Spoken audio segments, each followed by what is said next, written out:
Buenos días, profesor y compañeros. A continuación vamos a exponer los temas del 4.5 al 4.9, esperamos sea de su agrado. Capítulo 4.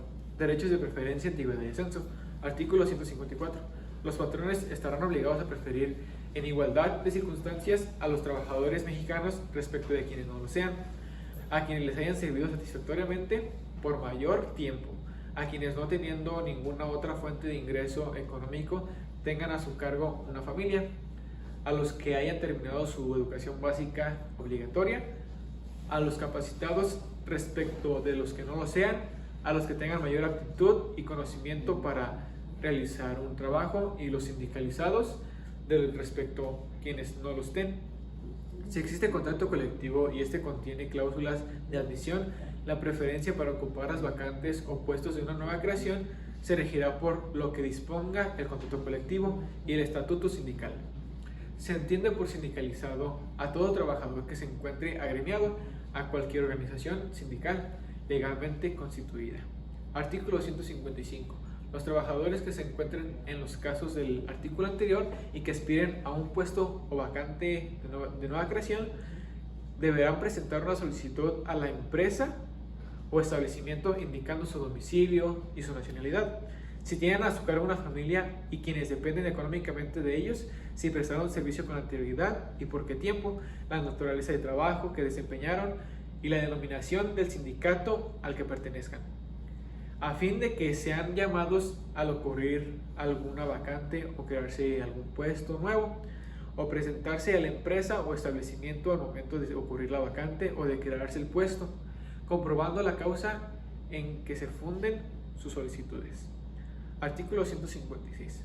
De no existir un contrato colectivo o no contener celebrado la cláusula de admisión, serán aplicables las disposiciones contenidas en el primer párrafo del artículo 154.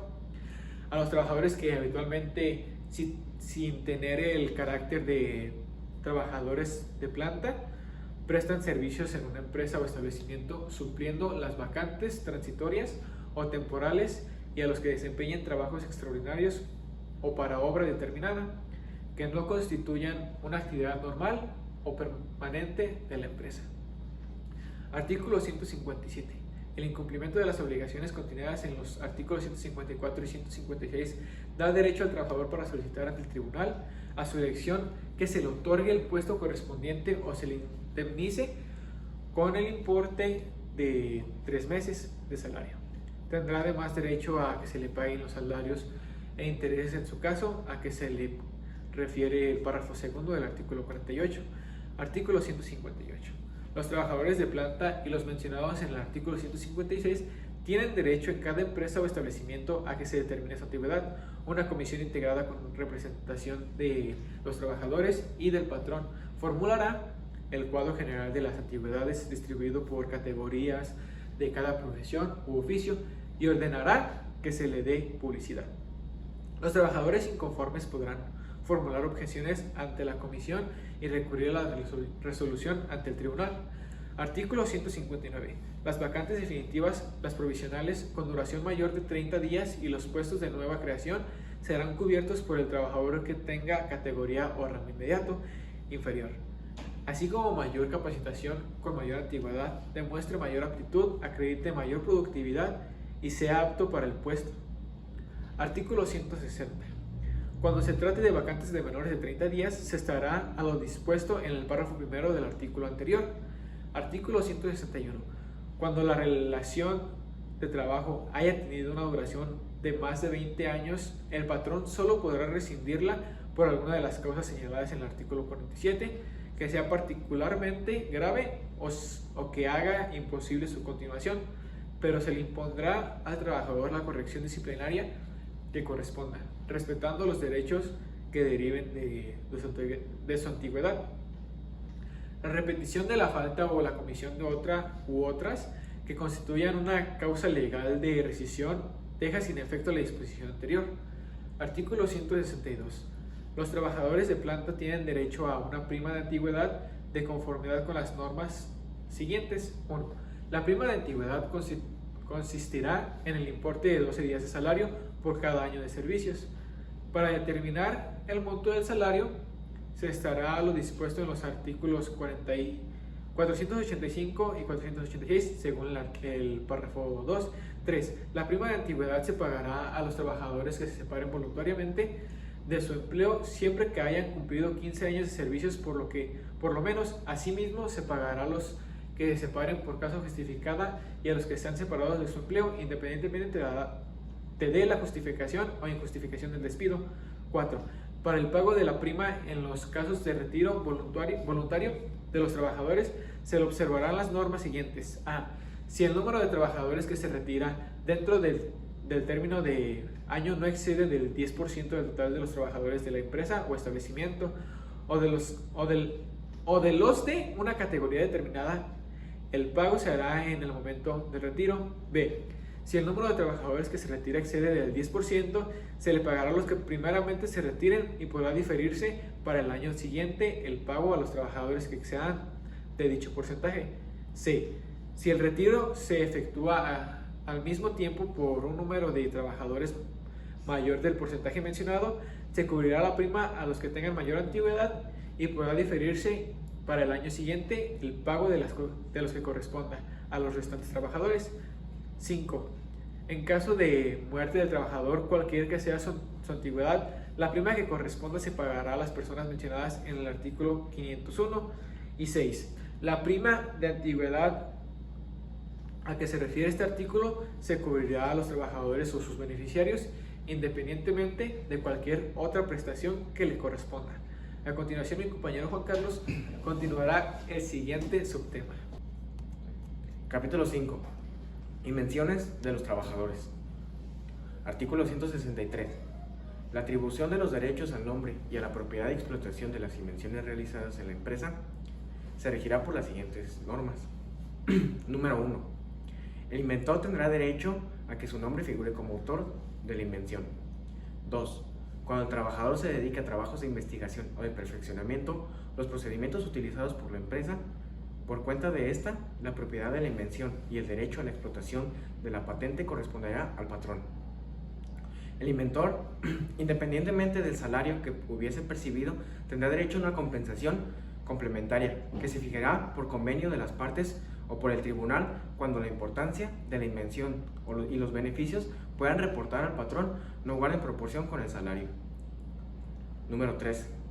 En cualquier otro caso, la propiedad de la invención corresponderá a la persona o personas que realizaron, pero el patrón tendrá un derecho preferente, en igualdad de circunstancias, al uso exclusivo o a la adquisición de la invención y de las correspondientes patentes. A continuación, mi compañero Gael continuará con el subtema: Trabajo de las mujeres. Título quinto. Trabajo de las mujeres.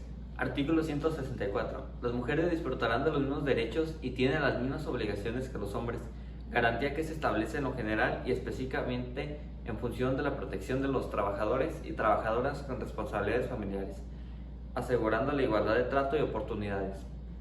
Artículo 165. Las modalidades que se consignan en este capítulo tienen como propósito fundamental la protección de la maternidad.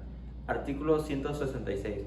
Cuando se ponga en peligro la salud de la mujer o la del producto, ya sea durante el estado de gestación o el de lactancia, y sin que sufra perjuicio en su salario, prestaciones y derechos, no se podrá utilizar en labores insalubres o peligrosas. Trabajo nocturno industrial, en establecimientos comerciales o de servicio después de las 10 de la noche, así como en horas extraordinarias. Artículo 167. Para los efectos de este título, son labores peligrosas o insalubres las que, por la naturaleza del trabajo, por las condiciones físicas, químicas y biológicas del medio en que se presta o por la composición de la materia que se utilice, son capaces de actuar sobre la vida y la salud física y mental de la mujer en el estado de gestación o del producto. Los reglamentos que se expiden determinarán los trabajos que queden comprendidos en la definición anterior. Artículo 168. En caso de que las autoridades competentes emitan una declaratoria de contingencia sanitaria conforme a las disposiciones aplicables, no podrá utilizarse el trabajo de mujeres en periodos de gestación o de lactancia.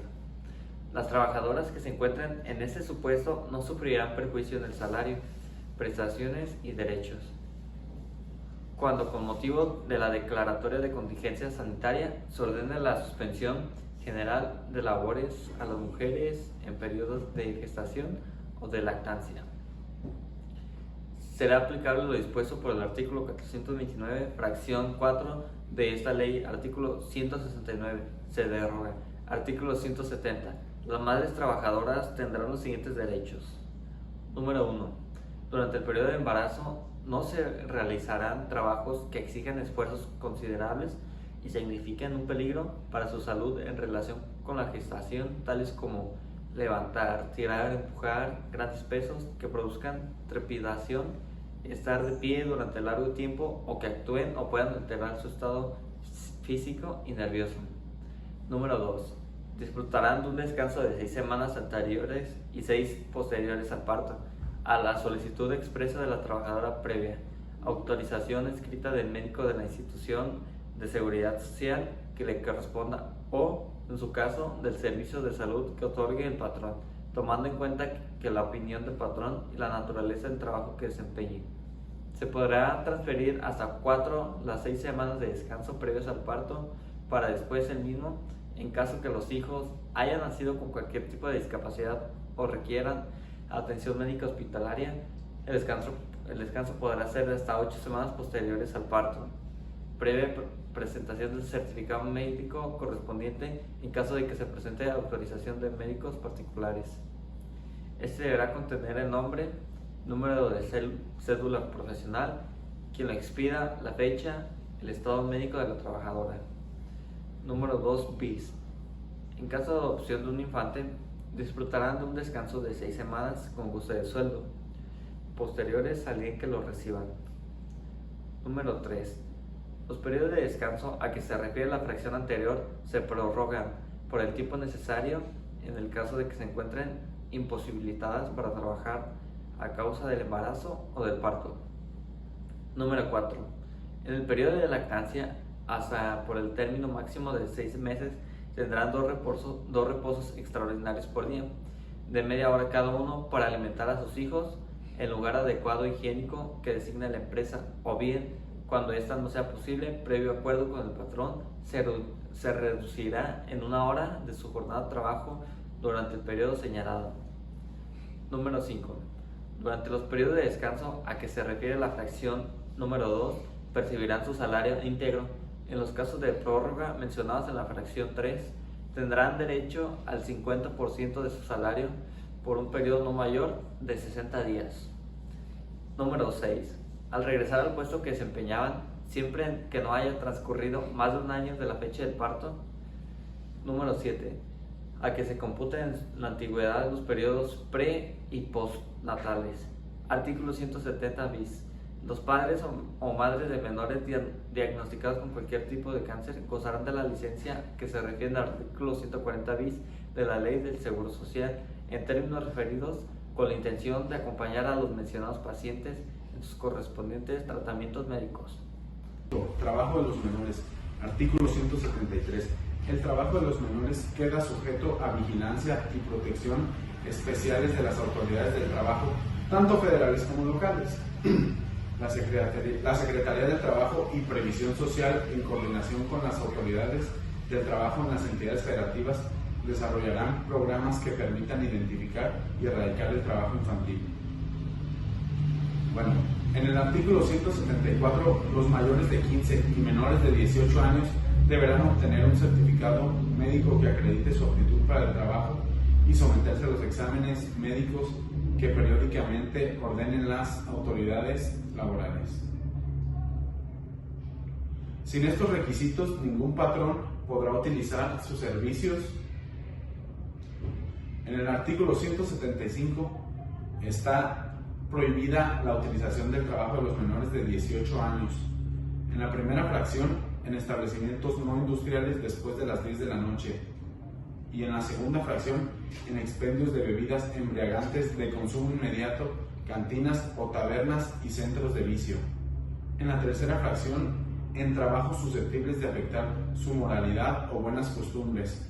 En el cuarto, en labores peligrosas o insalubres que por naturaleza del trabajo, por las condiciones físicas, químicas o biológicas del medio en que se presta o por la composición de la materia prima que se utiliza, son capaces de actuar sobre la vida, el desarrollo y la salud física y mental de los menores en términos de lo previsto en el artículo 176 de esta ley. En caso de declaratoria de contingencia sanitaria y siempre que así lo determine la autoridad competente, no podrá utilizarse el trabajo de menores de 18 años. Los trabajadores que se encuentren en este supuesto no sufrirán perjuicio en su salario, prestaciones y derechos.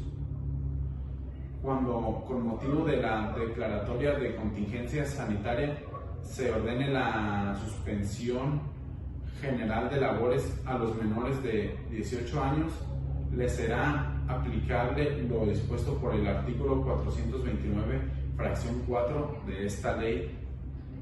En el artículo 175, para los efectos de este capítulo, no se considera trabajo las actividades que bajo la supervisión, el cuidado y la responsabilidad de los padres, tutores o quienes ejerzan la patria potestad realicen los menores de 15 años relacionadas con la creación artística, el desarrollo científico, deportivo o de talento, la ejecución musical o la interpretación artística en cualquiera de sus manifestaciones, cuando se sujeten a las siguientes reglas.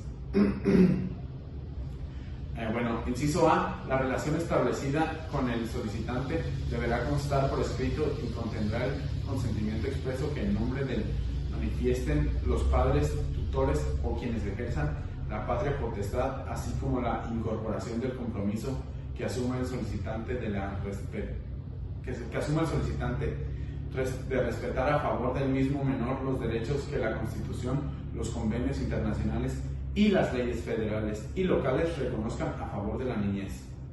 Y en el apartado B nos menciona que las actividades que realice el menor no podrán inferir con su educación, esparcimiento y recreación en los términos que establezca el derecho aplicable. Tampoco implicarán riesgo para su integridad o salud y en todo caso incentivarán el desarrollo de sus habilidades y talentos. Y en el artículo C, las contraprestaciones que recibe el menor por las actividades que realice nunca serán menores a las que por concepto de salario recibirá un mayor de 15 y menor de 18 años.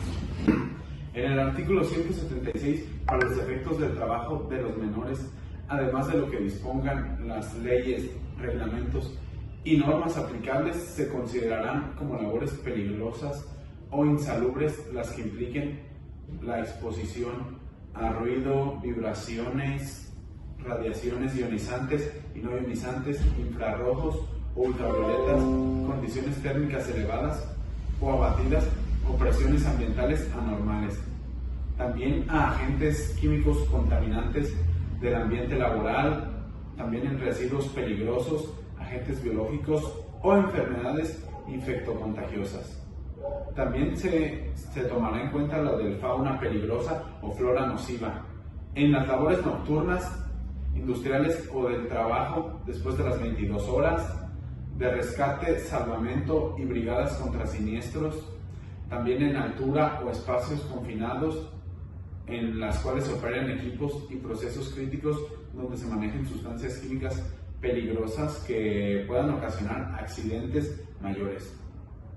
También en los de soldaduras y cortes y en condiciones climáticas extremas en campo abierto que los expongan a deshidratación, golpe de calor, hipotermia o congelación.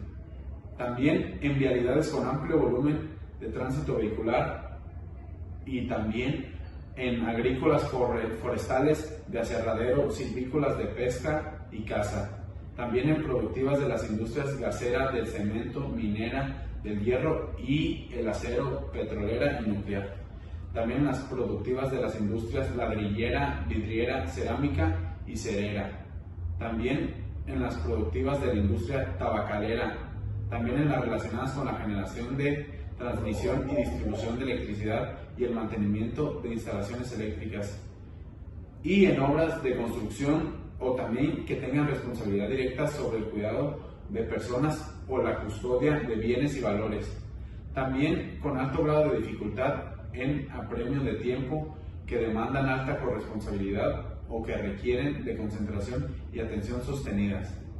También en relativas a la operación, revisión, mantenimiento y pruebas de recipientes sujetos a presión, recipientes criogénicos y generadores de vapor o calderas. También en buques, también en minas o en submarinas y subterráneas, también en trabajos ambulantes, salvo autorización especial de la Inspección de Trabajo.